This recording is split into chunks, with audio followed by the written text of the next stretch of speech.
Existe uma coisa que a Netflix faz muito bem: começar histórias.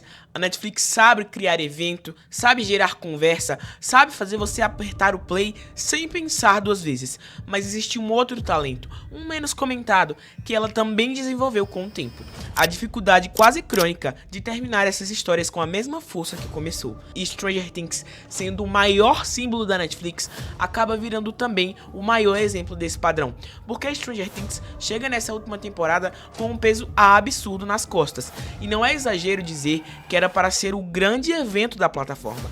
A série, que começou pequena, estranha, quase íntima, agora precisava fechar um arco gigantesco. E o que a temporada faz?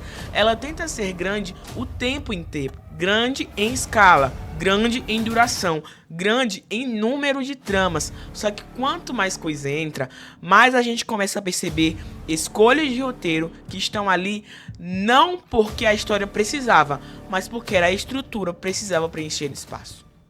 O conflito entre o Dustin e o Steve é um ótimo exemplo disso. Não porque a cena final entre os dois não funcione, a cena final que é aquela cena do final do conflito deles dois, em que eles estão na escada. Ela funciona quando o Steve insiste em ir pra frente, se colocar na situação claramente suicida, tentando salvar, a Nancy e o Jonathan do jeito mais impossível possível. E o Dustin finalmente para tudo e diz o óbvio: se você fizer isso aí, você morre. Ali a briga acaba, ali tem verdade, ali tem tensão real. O problema não é o ponto de chegada, é o caminho. A briga existe muito mais como engrenagem do roteiro do que como consequência natural da relação deles naquele momento da história. Ela nasce pequena, cresce rápido, se desenvolve exatamente quando precisa se resolver para se justificar aquela cena emocional seguinte. Não é um erro gigantesco, mas é sintomático. É a série criando atrito artificial para depois escolher a emoção verdadeira. Funciona, mas dá pra sentir o fio puxando. A trama da Nancy e do Jonathan entra no lugar parecido, só que com outro tipo de reação do público. Aqui a divisão não vem tanto do roteiro em si, mas sim da expectativa do fandom. Muita gente ficou incomodada com a indecisão, com o vai e volta, com a sensação de que algo precisava ser definido de forma clara. E existe um detalhe importante nisso: a Netflix sabe que finais geram um tribunal na internet. Ela sabe que qualquer ambiguidade vira grita e guerra de torcida. Então, muitas vezes, ela tenta deixar tudo organizado, explicável, defensável. Só que nem toda história precisa agradar a todo mundo. E aqui entra um ponto que é claramente uma escolha narrativa, e que eu deixo claro: eu gosto muito do final deles. E faz muito sentido, porque não é romântico, porque é coerente com o que a Nancy se tornou. A Nancy funciona sozinha, ela funciona como um encerramento de um ciclo, funciona o fim da relação deles como um amadurecimento. Se parte do público ficou frustrado, isso diz mais sobre a expectativa de fã do que sobre um erro automático de roteiro. Nem todo desconforto do público é falha da obra. O problema maior, claro, aparece quando a gente chega em quem? No Eleven, porque aí já não é só mais expectativa, é consequência narrativa. A série constrói o sacrifício dela de um jeito correto. A decisão é forte, a ideia de fechar o ciclo daquele personagem com uma escolha definitiva é boa. E é o tipo de coisa que Stranger Things sempre prometeu fazer: mostrar que existe custo. Só que a Netflix tem um histórico claro de dificuldade em matar personagens centrais, e flerta com isso. Encena, emociona, mas deixa fresta. E quando você deixa fresta, você muda completamente o impacto do sacrifício. Não é que a decisão seja ruim, é que ela vem acompanhada de um medo visível de ir até o fim. E esse medo não é narrativo, é industrial. Personagem principal é ativo. Ativo gera produto, que gera spin-off, que gera futuro. E quando o público sente isso, mesmo que não saiba explicar tecnicamente, ele reage.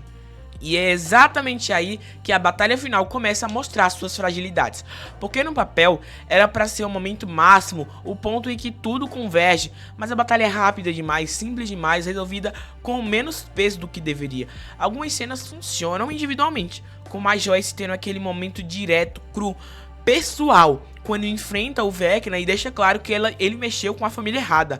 Aquilo ali é forte, aquilo tem identidade. Só que no conjunto, a sensação é que o confronto principal passa mais rápido do que o epílogo. O fechamento da história recebe mais tempo, mais respiro, mais cuidado do que a própria guerra que começou e que justifica tudo o que tá acontecendo. E isso é estranho, porque o público não ficou ali por horas esperando o epílogo, ele ficou esperando o impacto do clímax. E quando você soma tudo isso, os conflitos criados para preencher espaço, os sacrifícios que não se assumem por completo, uma batalha final que parece ser menor do que prometia, você entende por que surgiu a tal da Conformity Gate. Não foi como teoria maluca, mas como sintoma. Quando o final não parece definitivo, quando ele parece organizado demais, parte do público praticamente não acredita, que não é o caso, né? Porque o final é bagunçado demais aqui. Mas aceitar que aquilo ali acabou daquele jeito soa frustrante demais. E a teoria se recusa a acreditar que aquele final era o final, porque não entregava o peso prometido. E aí fica claro que Stranger Things não é um caso isolado, é um padrão. Round 6 é outro exemplo clássico, uma série que começou brutal, imprevisível, desconfortável e que foi sendo moldada ao tamanho do próprio sucesso. Quanto maior ficava, mais difícil era encerrar com a mesma crueldade que fez todo mundo se apaixonar no começo. O impacto inicial se dilui quando a história precisa continuar existindo como marca, e quando o final e uma nova temporada toda é feita só pra criar uma nova série em outro país, né? Manual de Assassinato para as Boas Garotas entra num lugar mais silencioso. Pouca gente conhece essa série, eu sou apaixonado nessa série, mas mostra muito o problema da Netflix. Ela começa bem, cria interesse, resolve a trama, mas termina sem deixar a marca. Funciona, mas não fica. Ela cria toda a expectativa de um final pra no final ser horrível. La Casa de Papel talvez seja o exemplo mais gritante. A primeira e a segunda temporada são perfeitas, tensas, bem resolvidas. Depois disso a série vira outra coisa, estica, exagera, se repete. O final até tenta ser grandioso, mas a história já tinha passado do ponto. Não faltaram cenas boas, faltou a hora de saber parar. E esse é o ponto central de tudo isso. Quem ama histórias não quer só começo bom, quer encerramento corajoso, quer consequência, quer aquele final que pode até dividir, mas que não parece ter medo de existir. O que frustra não é a Netflix errar sempre, é a sensação constante de que ela sabe ir até a porta, mas raramente atravessa.